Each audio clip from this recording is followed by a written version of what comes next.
Boa tarde, pessoal. Continuando aí números complexos, falaremos hoje de igualdade conjugada e potência. Vamos lá, igualdade de números complexos. Dois números complexos serão iguais se eles forem iguais, né?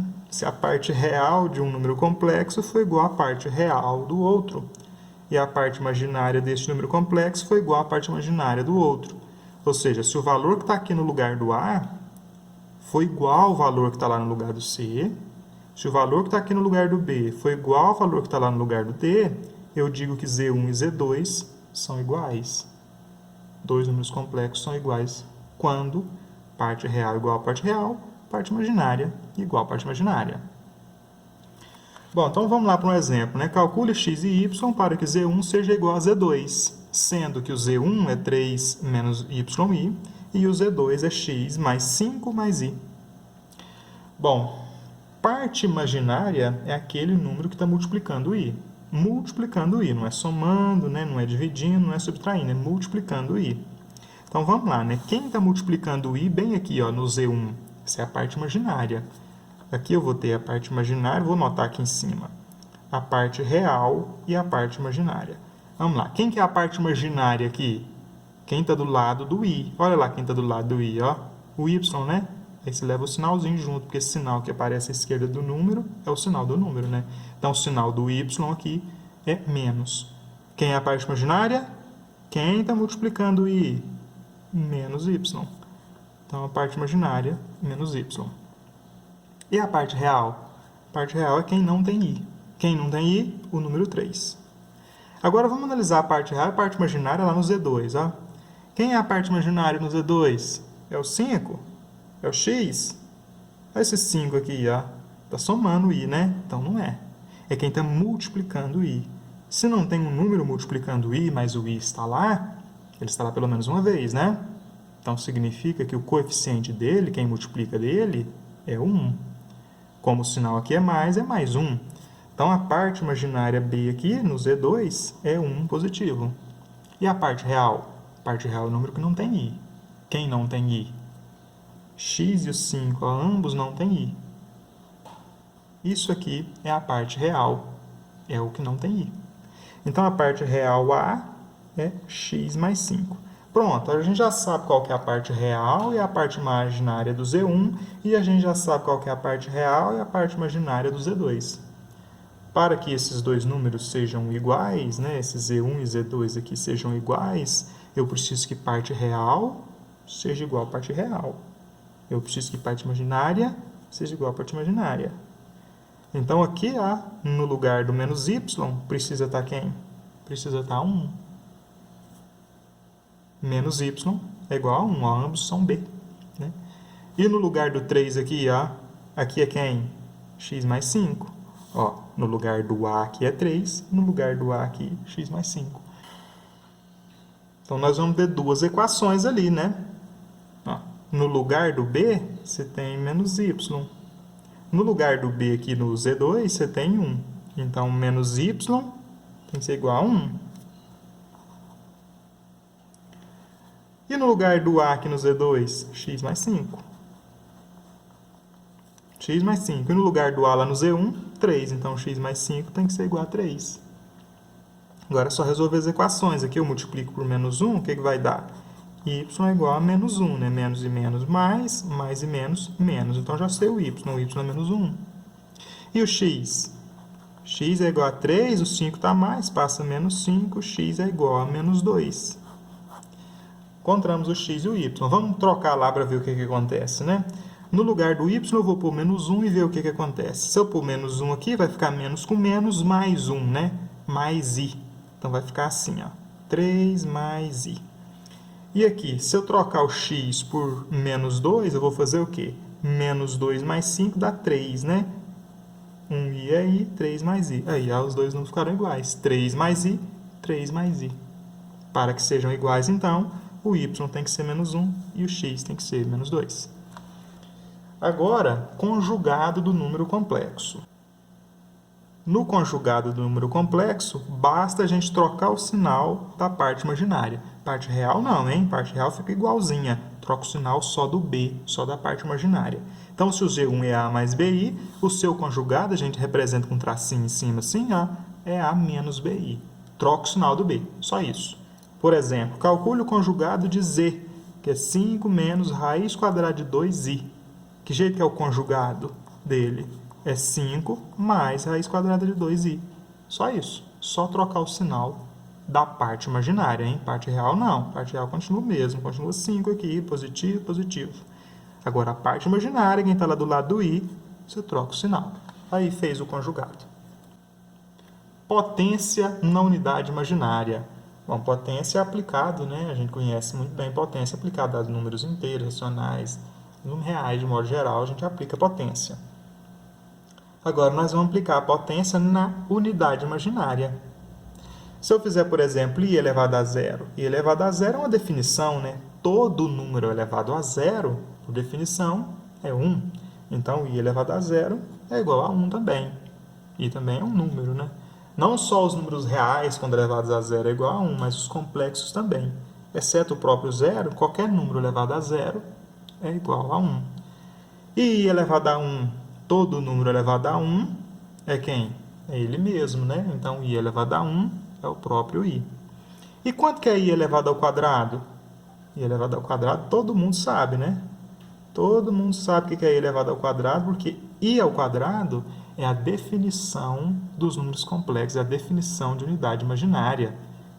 I ao quadrado é igual a menos 1.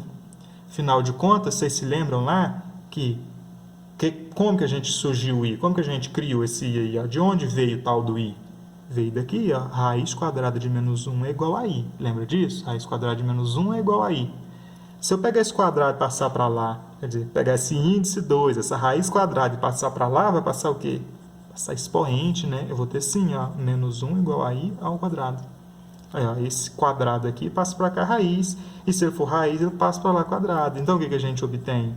Que i elevado ao quadrado é igual a menos 1. Essa aqui, ó, é a definição de unidade imaginária. Isso aqui é que provocou a necessidade de se criar o conjunto dos números complexos. I ao quadrado igual a menos 1. Então, i ao quadrado, a gente já sabe, é menos 1. E i ao cubo é quanto? Lembra de propriedades de potência? Bom, se eu tivesse, por exemplo, i vezes i, eu podia escrever i ao cubo, não podia? Se eu tivesse i ao quadrado vezes i, também é i ao cubo, porque potência de mesma base, eu conservo a base e somo os expoentes, 2 mais 1, 3.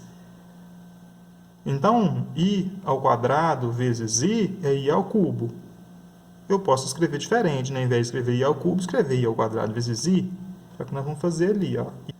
Então, eu vou fazer assim, ó. Eu vou fazer, ao invés de i ao cubo, eu vou escrever i ao quadrado vezes i. I ao quadrado todo mundo já sabe, olha ali, já fizemos, né? É menos 1 vezes i. Quanto que é menos 1 vezes i? Menos i, né? I negativo, então i ao cubo é igual a menos i. Agora, vamos calcular o i à quarta potência. Olha só, tá vendo que eu estou sempre aumentando um expoente aqui, né? Uma unidade no expoente? I elevado a 1, i elevado a 2, i elevado a 3, agora i elevado a 4. Eu posso fazer o i elevado a 4, né? Esse aqui é o i elevado a 3. Eu posso fazer o i elevado a 4 assim, ó. I elevado ao cubo vezes i, né? Igual nós fez no i ao cubo ali. I ao cubo vezes i. Quanto que é o i ao cubo? É menos i. Então, vai ficar menos i vezes i. Menos i ao quadrado, né? I vezes i é i ao quadrado. Menos i ao quadrado. Ou menos 1 vezes i ao quadrado. I ao quadrado é quanto mesmo? Ó, i ao quadrado é quanto? É menos 1. Então, menos 1 vezes menos 1, que é 1 positivo. Nós achamos o i à quarta é 1 positivo. E quanto que é o i à quinta, hein? I elevado à quinta é a mesma coisa que i elevado à quarta vezes i. E o i elevado à quarta a gente já sabe, é 1 vezes o i. 1 vezes i é o próprio i. Né? Então, lá no i elevado à quinta, i. Agora, vamos para o i elevado à sexta. I elevado à sexta é a mesma coisa que i elevado à quinta vezes i. Né? 5 mais 1, 6. E o i elevado à quinta, a gente já sabe que é i.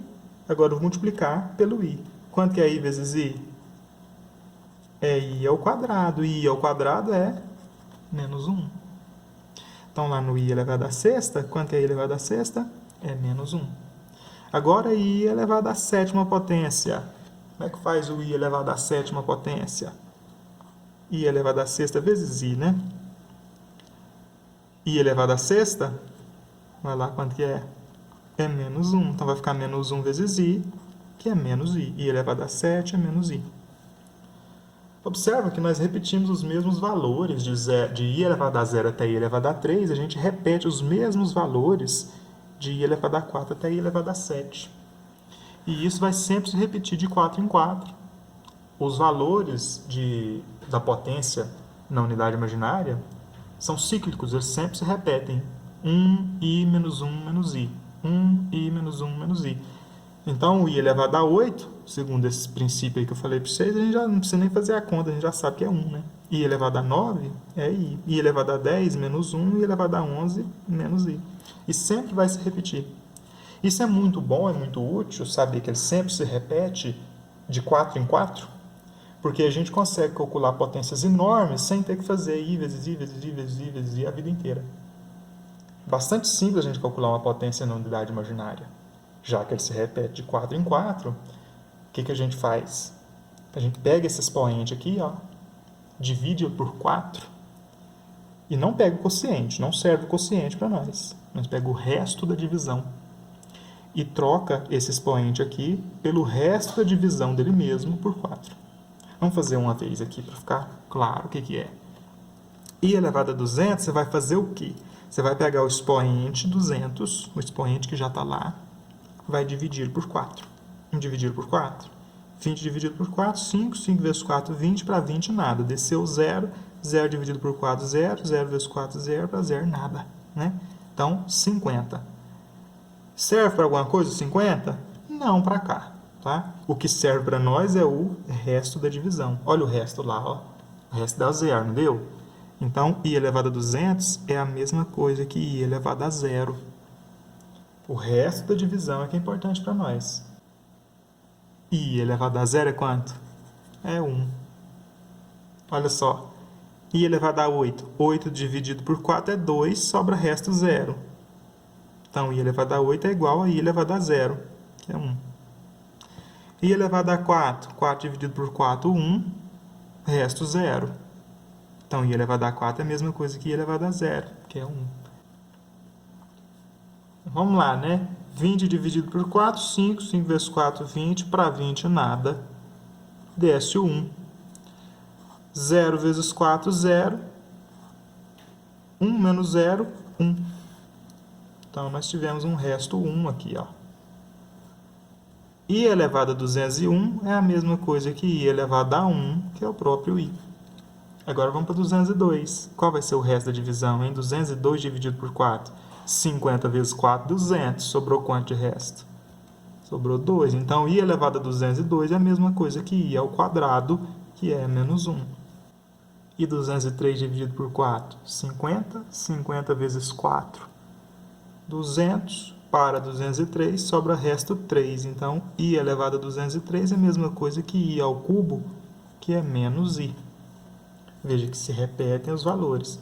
Ó, vamos lá para um lado do meio lá. Vamos pegar o 10 lá. Ó. 10 dividido por... i elevado a 10, né? 10 dividido por 4 dá 2, né? 2 vezes 4, 8. Para 10, falta 2. Então, i elevado a 10 é a mesma coisa que i ao quadrado, que é menos 1. Sempre vai valer isso daqui. Divide o número por 4. O número que está no expoente. Divide o expoente por 4. Esquece o quociente, olha para o resto. O resto da divisão é o novo expoente da unidade imaginária.